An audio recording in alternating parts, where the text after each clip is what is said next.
Ladies and gentlemen, if I may ask you to get seated, we will get started very soon.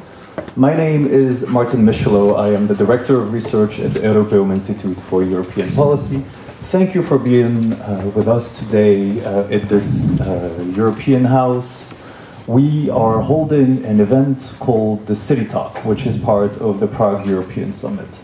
The Prague European Summit is an international conference which is organized by the Evropa Institute for European Policy, the Institute of International Relations, and the European Values think tank.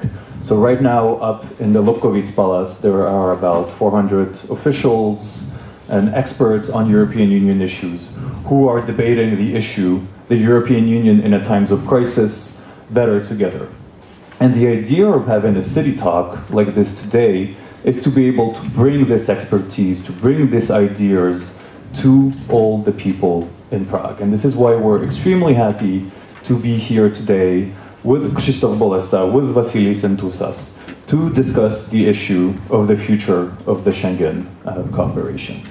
As a disclaimer, I want to say that this event is also organized under the auspices of Café, Evropa, which is a monthly event that the Evropa Institute for European Policy organizes thanks to the kind support of the representation of the European Commission here in Prague.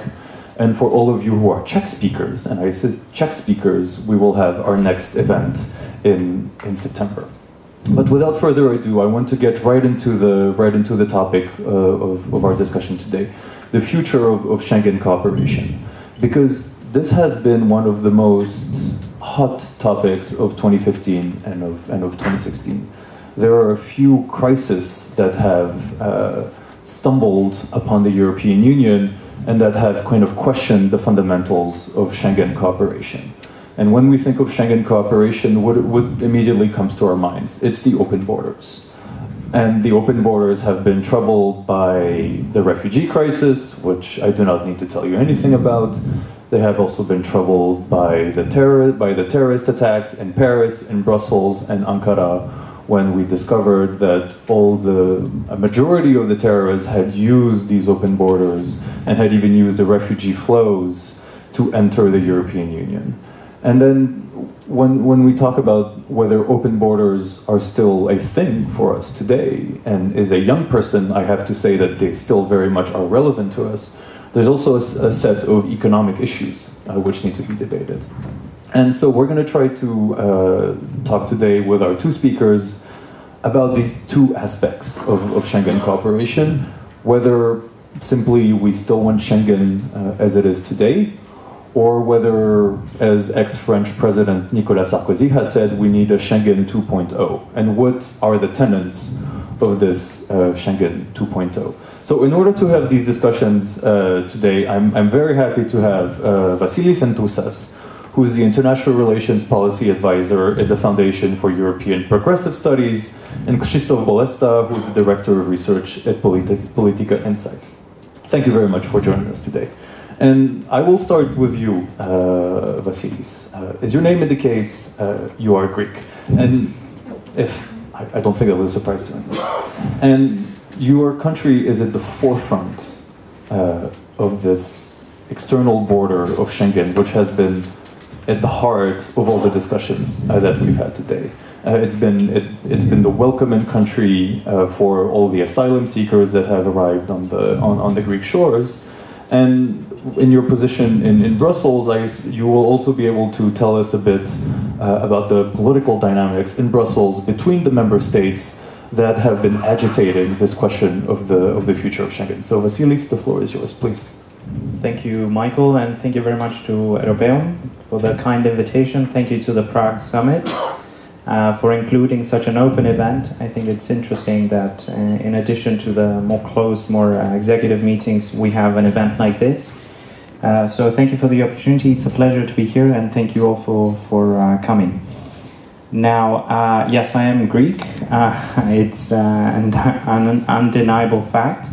But it's also an undeniable fact that Schengen has been one of the greatest achievements of European integration. And it has been the most major extension of European citizens' rights since the creation of the Union. but as you rightly said, somewhere in the past 2-3 years, things got messy. So what stood as one of the most tangible, actionable, easy to feel, easy to experience pillars of the EU integration, the approaches towards this pillar somewhat changed. And this was not, as you said, this was not accidental. You can blame the refugee crisis, you can blame the terrorist attacks, the tragic events. You can even go back to a few years, and you can blame the sudden way with which the EU went from a union of 15 to a union of 26, and now even more. You can blame the institutional lack of pace within the EU.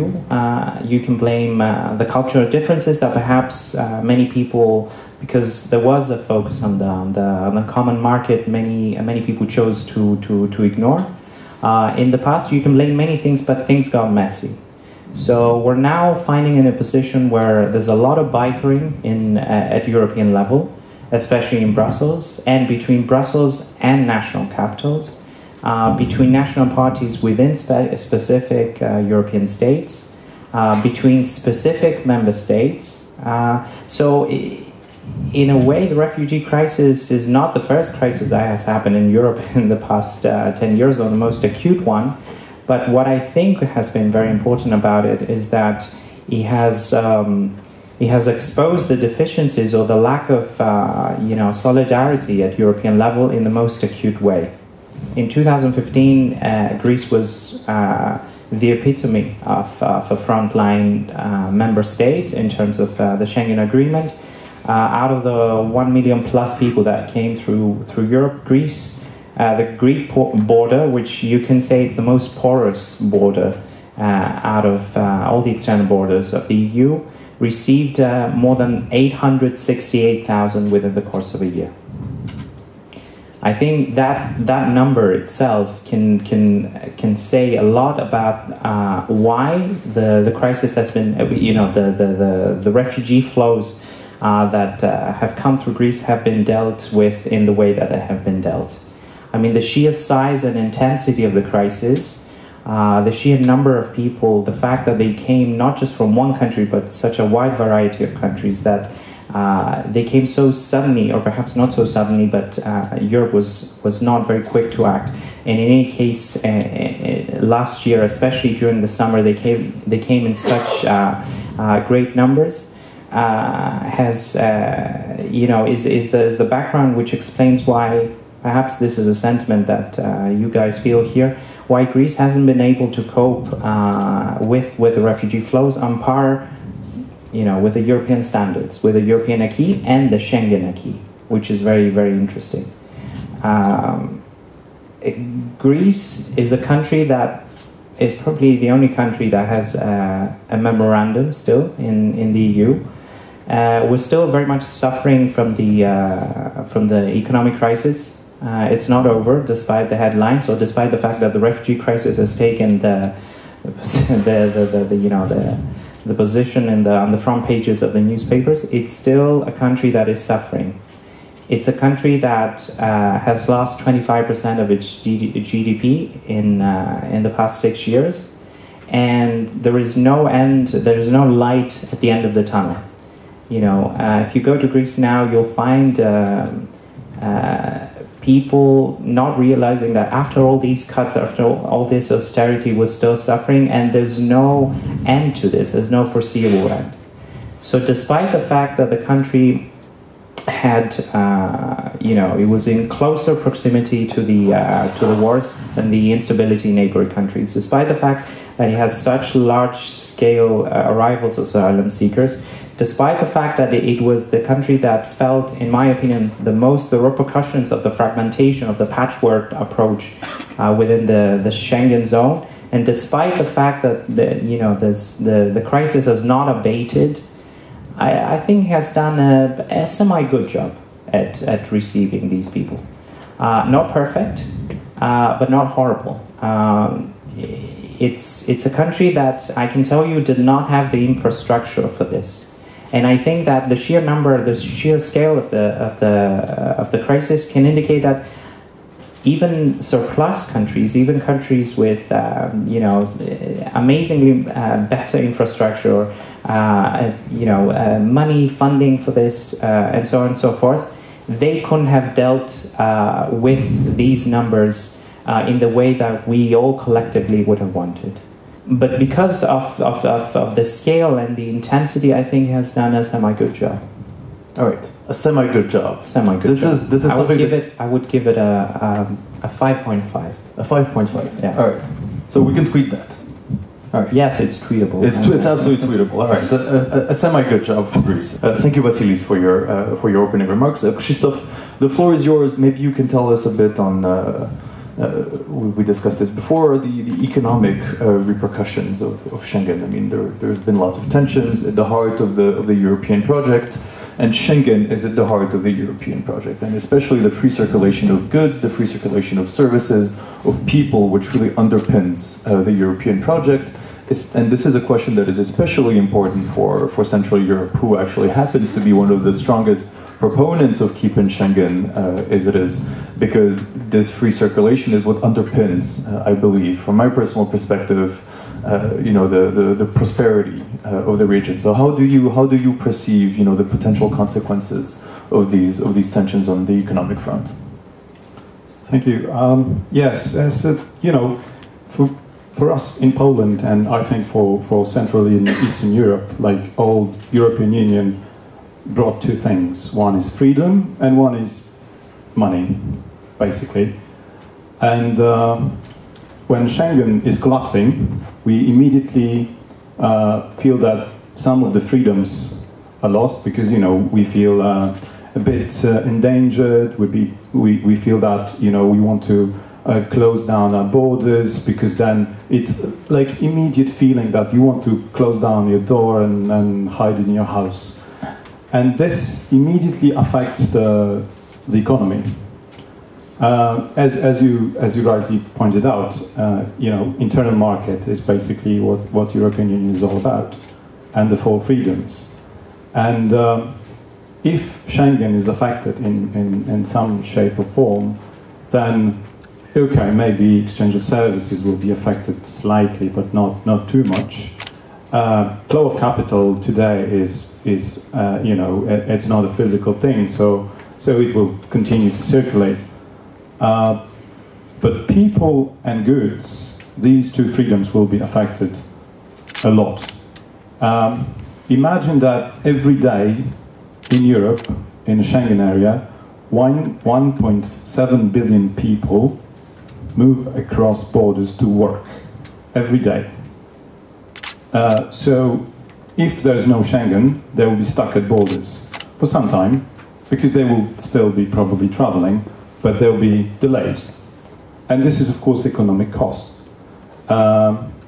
Certain experts assess this cost at between 1 and 5 billion euro a year for delays of people commuting to work. The impact for tourism is estimated again between 10 and 20 billion euro a year, if there is more limits on borders inside Schengen. Another important branch of economy is transport. It will suffer really immensely.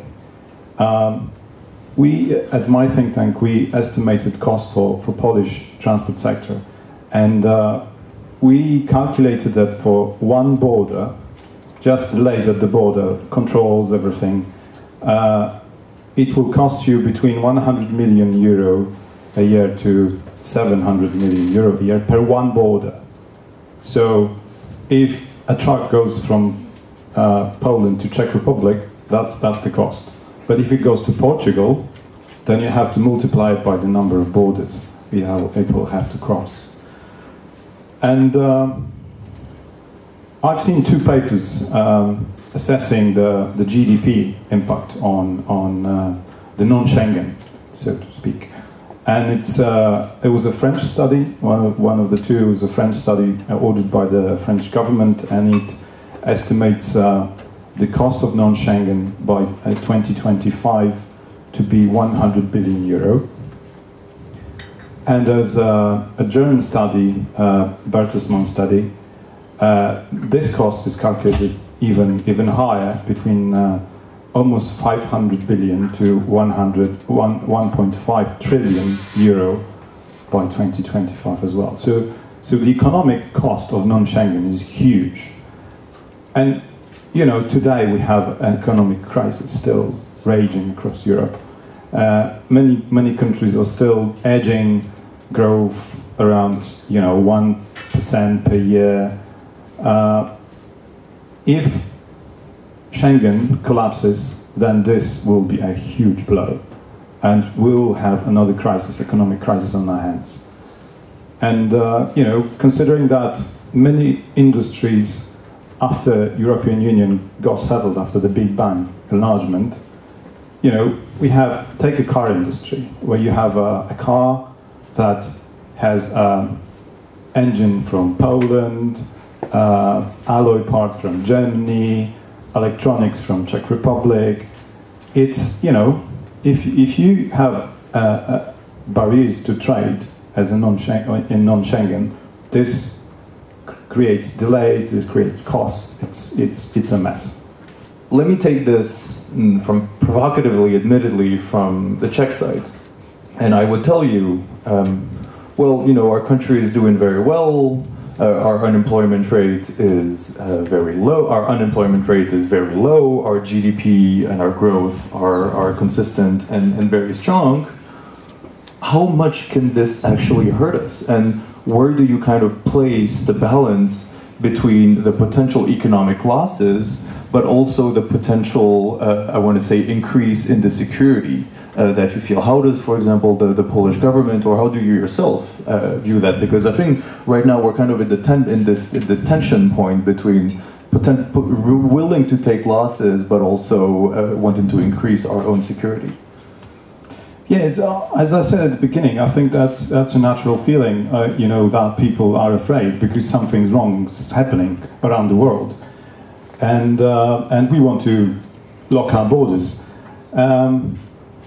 But I think we really have to fight that through, because if your country wants to do something alone, today in globalized world, economically that would not work, unless you're China, that you could do whatever you want. The rest of the world have to observe what you're doing. And that's what we actually do in steel market, in coal market, and I think it will continue in many more branches of industry. But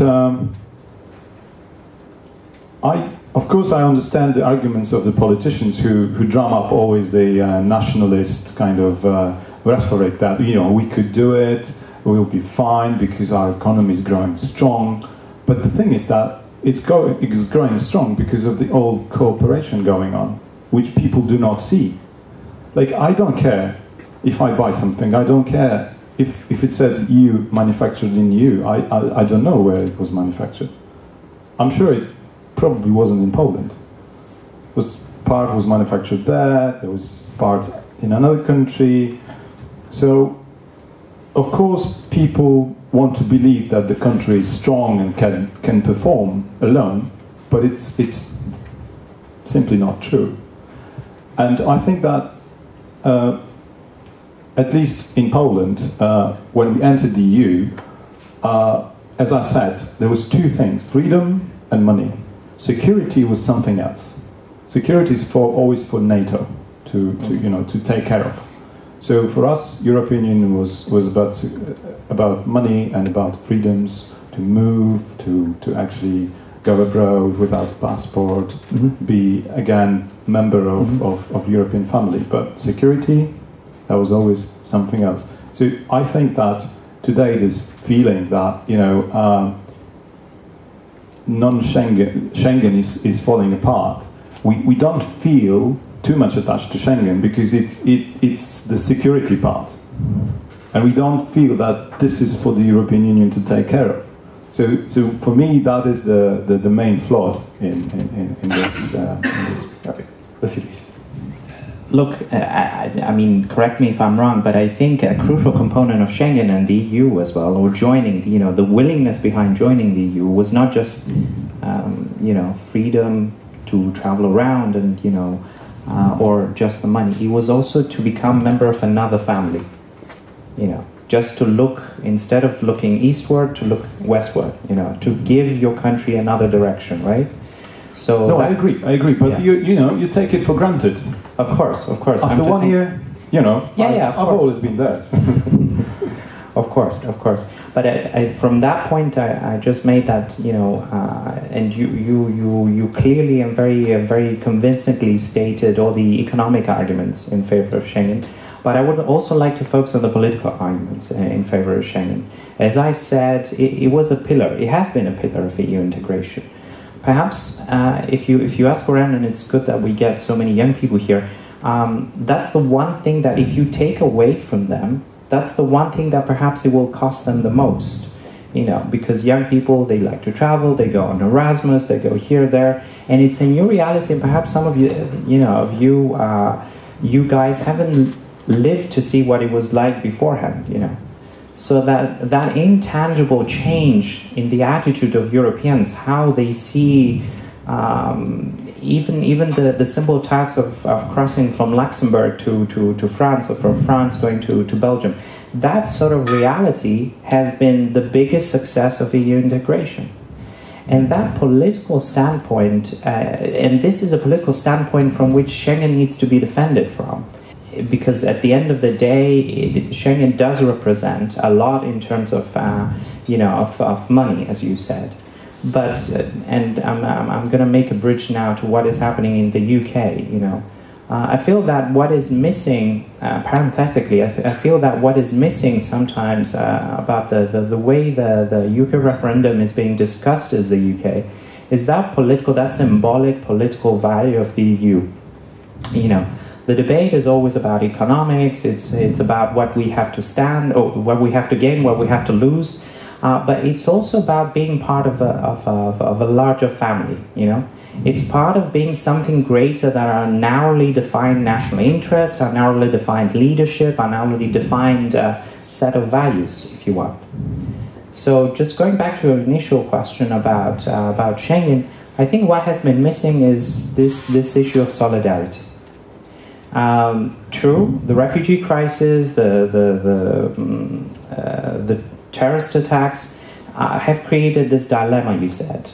How to protect the security of our citizens, but at the same time, be faithful to the commitments towards the European experiment, How do we defend the national level, but at the same time, still be a living part of the European.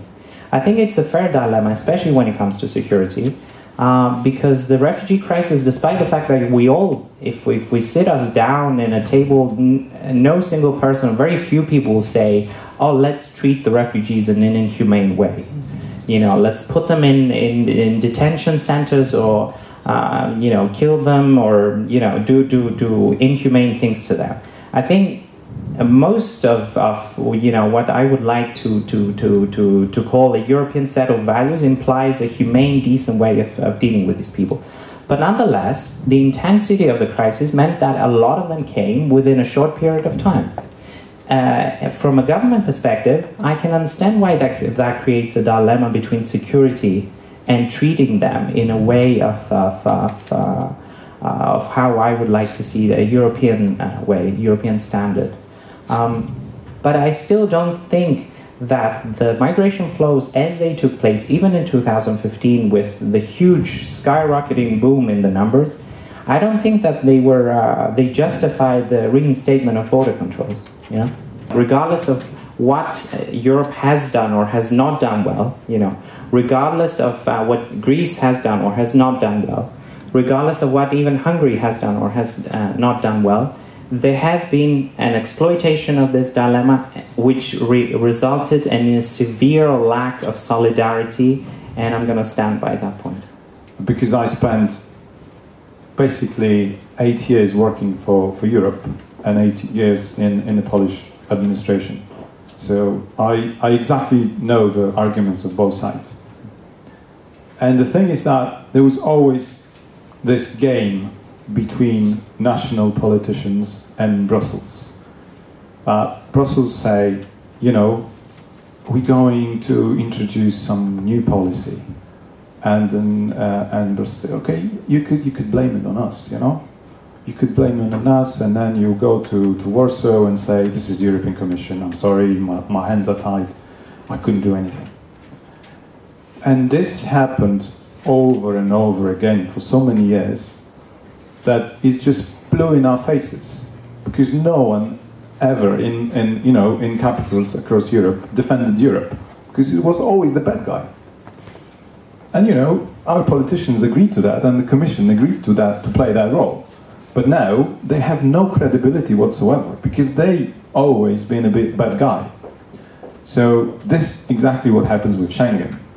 You know, the Commission is again a bad guy, and it's very difficult to actually reach an agreement now, where Europe is playing a role of a good guy, because some politicians changed around Europe, and they are more right wing, some are extreme right wing, but you know, people in our country's member states still think that these are the good guys, and Europe is still the bad guy. And I think that is a big problem. And it will be extremely difficult to change this perspective. And I think that we really need to shift a second gear and incorporate in Brussels, in Europe again. Because if we lose Schengen, we will lose trust again. And you know, I mentioned billions of euros and time lost and economic dimension whatsoever. But this you can recover. The trust, it will take you ages to recover. And if we lose Schengen, we will, you know, may be able to reach that same point in, you know, 20 years or so, because the trust is lost very easily and recovered very, very difficult. Right. You mentioned trust, and I think trust is really what was at the heart of the foundation of Schengen. As a matter of fact, when we talk about Schengen, we more often than not think of open borders, but the fundamental kind of rebalancing that took place when the Schengen Agreement was signed is that there would be significantly increased cooperation between the intelligence services, between the justice, between the police, on cross-border issues, and we've seen this be a problem in the Paris attacks and in the Brussels attacks, when it was proved that for example, the bombers at the stadium on November 13th had crossed not only a few European borders, but have also gone from Brussels to Paris quite a few times. So not only are we, and I appreciate your point, not only will we, you know, lose Schengen and a little bit of the EU, but we're also going to lose the trust between our countries. Just to get a little bit on this issue of security, and then I'll open the floor for questions and to start the debate. But I wanted to ask you, Vasilis, you mentioned that the Greek border is extremely hard to protect, and that is very clear. But concretely, I mean, with the funds that Greece is receiving, with the discussion about the reinforcement of Frontex, with even the launch of a NATO-EU mission in the Aegean Sea, I mean, what concretely would Greece need in order to reinforce its external border very strongly? I mean, what is kind of left for there to be? Knowing also, and I want to caveat my question immediately, that it is still the humanitarian duty of the European Union by the UN Charter of Human Rights to take in asylum seekers. So there are, you know, lots of kind of shades of gray, more than 50 in a situation like this. So what does Greece need to kind of protect its external borders better, but also allow European Union to play its humanitarian role? Two things: time, and the second thing is solidarity, but not just checkbook solidarity, because that's more easily politically defensible. You know, oh, we'll just write a check, we'll create a fund here and a fund there, we'll wire some money to Greece. But you know, capacity building, a fairer share of the burden. It needs support, practical support, manpower support, equipment support from not just from Schengen, but also from member states. And it's fair to say that member states have been quick to agree to sending additional funds to Greece so that it can deal with the issue, you know. But they've been very reluctant or very slow indeed in sending equipment and experts on the ground. I just want to say that I read a study recently, I think it was conducted by ECFR, that quizzed senior lawmakers and policymakers across Europe with regards to Schengen. And it was more of a feasibility survey. It was asking whether you believe that Schengen will unravel. And surprisingly, despite the rhetorical crescendos that, oh my God, you know, Schengen is crumbling and so on and so forth, most of them said, actually, no, I don't think it's going to unravel. You know, it's the spur of the moment, you know, it's the emotion that makes some politicians, you know, use this rhetorical heights. But actually, I believe in Schengen, and I believe that it will survive. But very quickly, and I will ask you to be very brief, is what I call the tweetable moments, is very briefly, and I promise to the organizer very briefly, what is your 30-second prognosis for the future of Schengen? Will it still stand in 5 years? It will still stand in 5 years, provided that the extreme right will not win the election in France. All right. And it won't. I'm ready to bet money on this. Okay. Same thing. It will stand, but it needs to undergo changes. And it needs to undergo changes that we all somehow manage to believe in. All right. Thank you very much. Thank you, Vasilis. Thank you, Krzysztof. Thank you, all of you, for your questions. And please join me in giving a warm round of applause to our speakers here.